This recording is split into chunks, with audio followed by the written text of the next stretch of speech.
Hello student, आप सभी की बीएससी एग्रीकल्चर थर्ड सेमेस्टर में सब्जेक्ट है आपका प्लांट बायोकेमिस्ट्री। प्लांट बायोकेमिस्ट्री का थर्ड लेसन है आपका प्रोटीन। प्रोटीन्स के बारे में हम आप सभी के लिए बताएंगे, जो कि इम्पोर्टेंट आपका टॉपिक है पौधे तथा जंतुओं।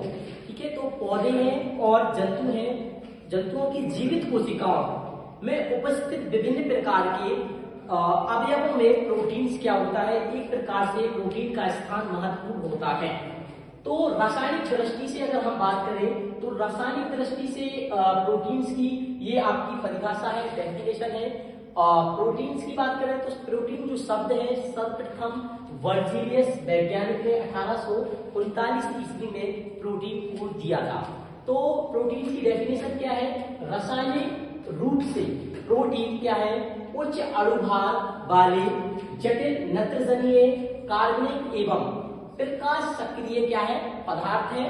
प्रोटीन पूर्ण रूप से अथवा अल्फा एमिनो अम्ल के द्वारा बनी होती है।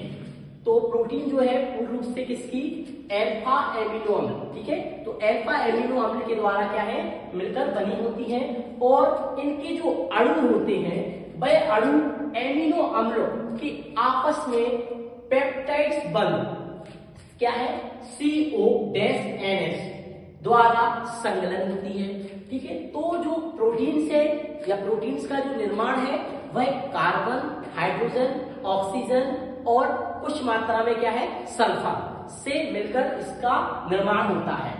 प्रोटीन्स की बात करें तो प्रोटीन्स क्या है? विभिन्न प्रकार की जो भी ऊतक है या फिर शरीर की संरचना है ना, इनके लिए निर्माण के लिए बहुत अति आवश्यक होती है। प्रोटीन्स की बात करें तो प्रोटीन विभिन्न प्रकार से रक्त में, मांसपेशियों में, ऊतकों में, बाल में, नाखूनों में, है ना, और जानवरों के जो सींग होते हैं, खुर होते हैं, उन सभी में प्रोटीन सबसे ज्यादा पाई जाती है।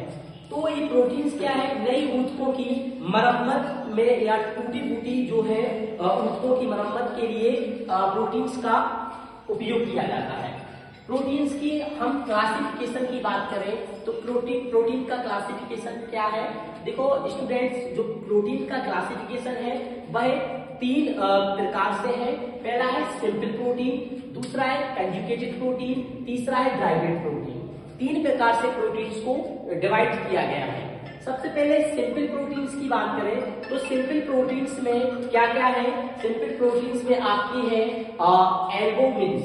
पहले क्या है? सिंपल प्रोटीन्स में एल्बुमिन्स है, दूसरा है ग्लूटामिन्स, तीसरा है ग्लूटोलिन्स और चौथा है आपका प्रोलामिन्स। ठीक है, पांचवा है एल्बुमिनोइड्स।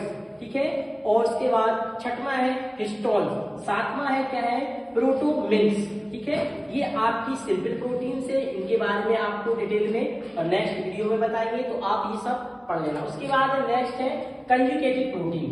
कंजुगेटेड प्रोटीन्स के अंतर्गत आपका न्यूक्लियोप्रोटीन्स आ जाता है, ग्लाइकोप्रोटीन्स आ जाता है, उसके बाद फॉस्फोप्रोटीन्स आ जाता है, उसके बाद क्रोमोप्रोटीन्स आ जाता है, लिपोप्रोटीन्स आ जाता है और मीठालोप्रोटीन्स आ जाता है, म्यूकोप्रोटीन्स आ जाता है, फ्लेवोप्रोटीन्स आ जाते हैं। ये आपके कंजुगेटेड प्रोटीन्स के अंतर्गत आते हैं। ये क्वेश्चन जी आपके जो है दो नंबर में भी आपको देखने को मिलेंगे एग्जाम में। ठीक है, जो कि अब पैटर्न पेपर का पैटर्न चेंज हो गया है। 2 नंबर की जगह पे अब क्या है 3 नंबर का क्वेश्चन हो गया है शॉर्ट। ठीक है, और लॉन्ग क्वेश्चन आपका जो कि पहले 15 नंबर का होता था तो अब वो कितने नंबर का हो गया है 18 नंबर का। ठीक है, 13 नंबर का, सॉरी। ठीक है, तो ड्राइवेड जो प्रोटीन्स है तो ड्राइवेड प्रोटीन्स में प्राइमरी और सेकेंडरी 2 प्रकार से प्रोटीन्स आती हैं। प्राइमरी प्रोटीन्स की बात करें तो उसमें पहला है प्रोटीन्स, दूसरा है मीठा प्रोटीन, तीसरा है क्या है कोगुलेटेड प्रोटीन। उसके बाद सेकेंडरी में बात करें तो सेकेंडरी की में आपकी जो प्रोटीन्स हैं वो है प्रोटीज, पेप्टोन्स हो गया, पेप्टाइड्स हो गया और एमिनो एसिड। ये आपकी प्रोटीन्स का क्लासिफिकेशन कंप्लीट हो गया। तो इसमें आपको कोई अगर दिक्कत हो, ठीक है, तो आप अपना किताब या नोट से क्या है इसको अच्छे से पढ़ सकते हैं। और उसके